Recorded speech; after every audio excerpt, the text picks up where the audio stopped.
Pray for God to deliver his own people. He was praying underneath the fig tree.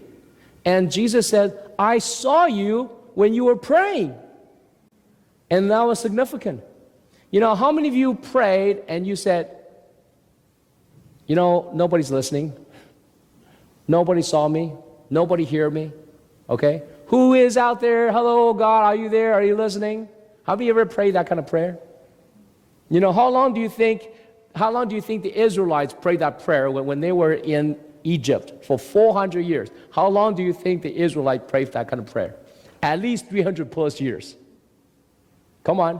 When you pray 300 some plus years, the same prayer, God deliver us from this turmoil, deliver us from bondage, deliver us from slavery. How many of you would feel that you're praying to nothing, praying to air? Come on.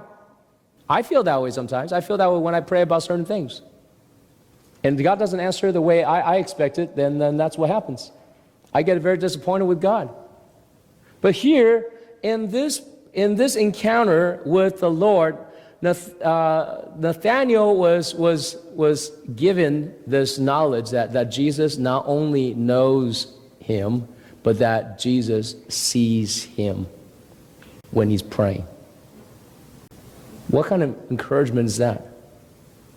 How many of you ever encounter the Lord and the Lord tells you, say, even though I'm not going to answer your prayer the way you prayed, but I just want you to know, I know what you're going through. I see you in your condition. How many of you ever hear that kind of words from the Lord and then you're satisfied? You know what I'm talking about? And there's a time when you come before the Lord and say, who's hearing me? Who can see my sorrow? Who understand what I'm going through right now? And then you come before the Lord, and the Lord didn't tell you anything. He didn't answer your prayer in any way, but he just says, you know what? I see you, and I know you. And that seemed to be enough, isn't it? Because I don't think any of us necessarily need God to alter our current path. I don't think we're asking God to say, you know, you have to make things the way I want it for me to trust in you. I don't think that's what we are looking for. I think we want a God to understand what we're going through and know the path that we're taking. Okay? He sees us in light of all the people in this world. I am someone that God recognizes. See, he knows me. He knows that I'm praying. And that's the thing that we need to know. And as you come before the Lord, what kind of prayer do you pray? Do you pray for his kingdom or do you pray for your kingdom? You know? And that's what's going on with life of Nathanael. So some people's faith is built on trust in people. Some people's faith is built on their own knowledge and their wisdom and experience. And other people, they build their faith on experience. Once you experience a God who honestly knows you, who sees you wherever you are, I think you walk away different. And in this case, what happened in Nathanael? Verse 49, can we read it together? Then Nathanael had declared, Rabbi, you are the Son of God. You are the King of Israel. How many of you would just, you know, when somebody says, I see you, I know you, and then right away just go around and say, you are the one. You know what? Nathanael got it. What did he get? He made a declaration on the lordship and the salvation through Jesus Christ in this one sentence. He says, Rabbi, you are the Son of God. What is the Son of God reference? Son of God's reference is the Messiah reference. He's saying, you are the Messiah. You are the anointed one. Referring to Jesus as the one who is to save all of Israel. Wow. The next thing, he said, you're the King of Israel. In other words, you're the King of all of God's people. And therefore, you are the King of my life. He made a bold declaration. Now, how did he make this declaration? It wasn't simple. It wasn't simple for someone to turn their life over to another person. Well, I mean, how many of you are comfortable with that? Say, I'm going to turn my life over to someone else.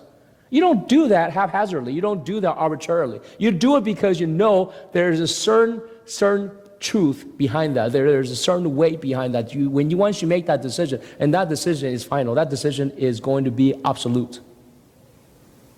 Okay? You have to be able to think like that when you make a decision. He made a declaration and said, you know, you're my Savior and you are my Lord.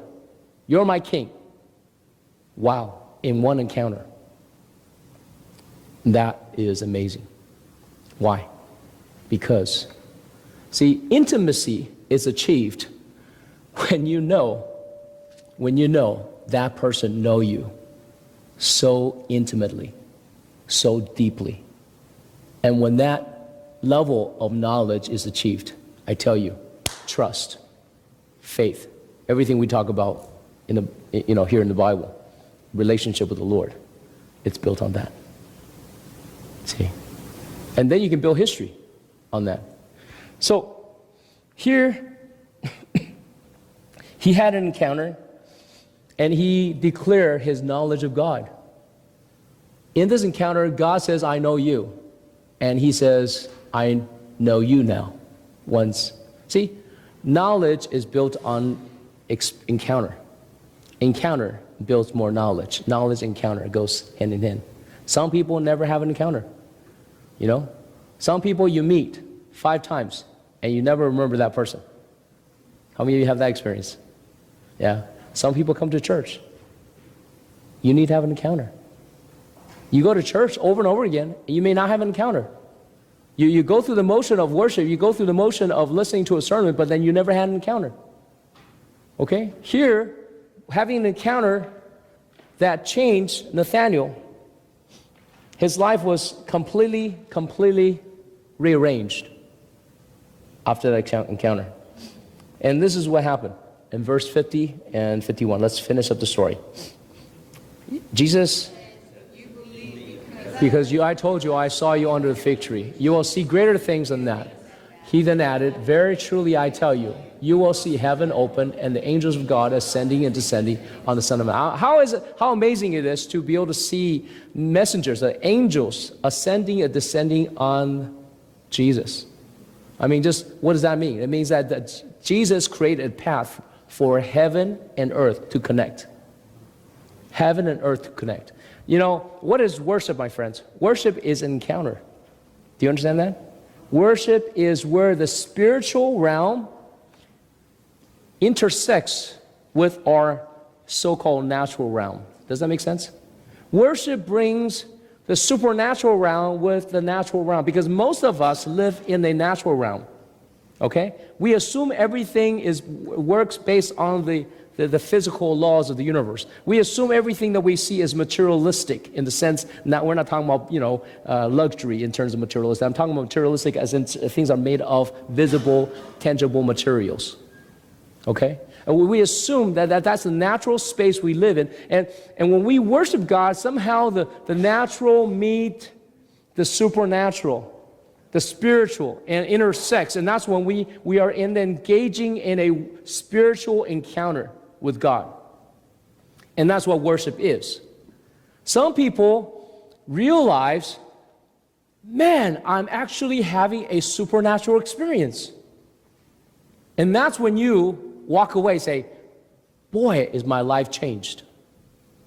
But some people are still engaging in the natural. I mean, I was watching this little TV movie, not TV, it was a movie that was made, and it was on YouTube about Encounter. It was very interesting. It's a movie called Encounter.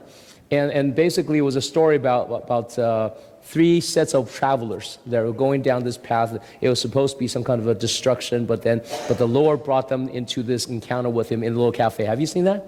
Okay. It's a cute little story, okay? It's a cute little story, and what's cute about it was a dialogue between Jesus and these people, and having this dialogue with them. And the problem with this one person who was engaging a dialogue with Jesus, he was actually arguing with Jesus. He was fighting with Jesus about his life, okay? And he didn't realize that he was a supernatural encounter.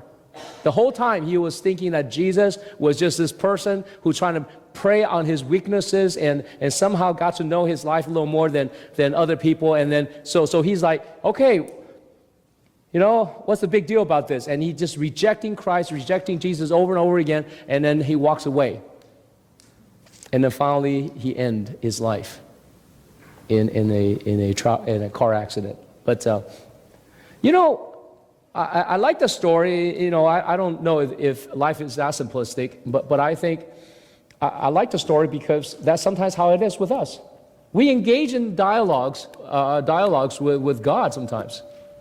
Conversation with people around us in faith, and then yet we still only look at things in the very natural, very worldly ways, and then we're trying to evaluate the supernatural based on our very consumeristic, very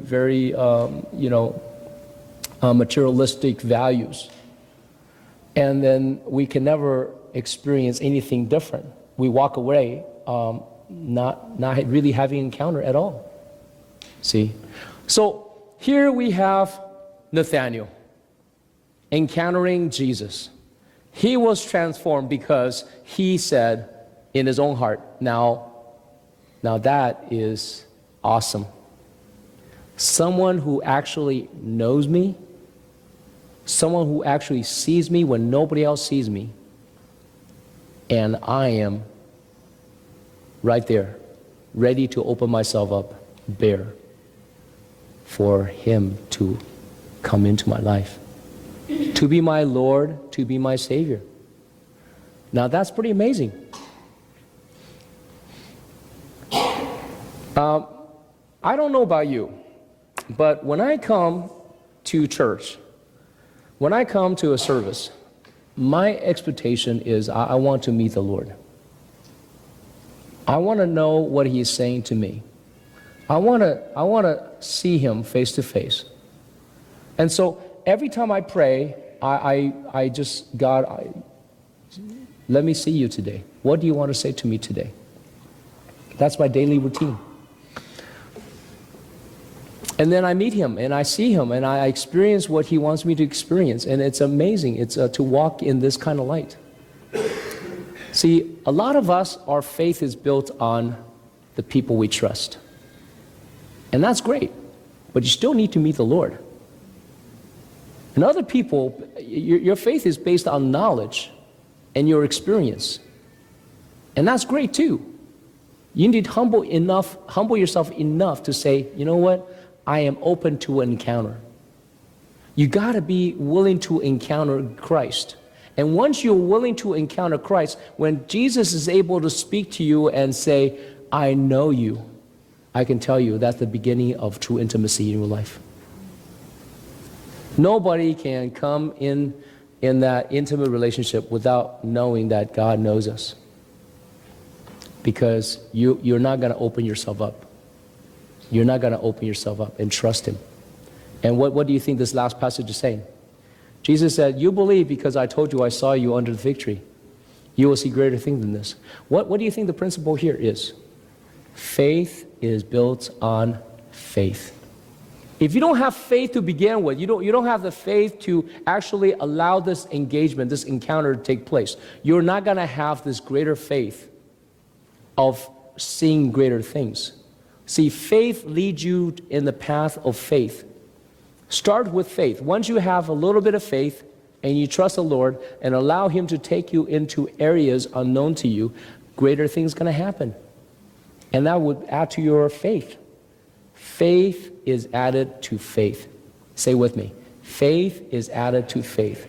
No faith, you can't have any faith added on top of that. You have to have faith to begin with. It starts with faith. And that faith starts your simple journey. Say, God, even though I don't know you, but I trust that you know me. When you trust in a God who doesn't know, that you don't know, and that knows you well, wow, is a beginning of a very interesting journey. See? Can you trust in someone who doesn't know you? Can you trust in someone who doesn't know you? No, I can never trust anyone who doesn't know me. I can only trust people that knows me. And the people that knows me, they know me well. And there's one person that knows me more than I know myself. And his name is Jesus.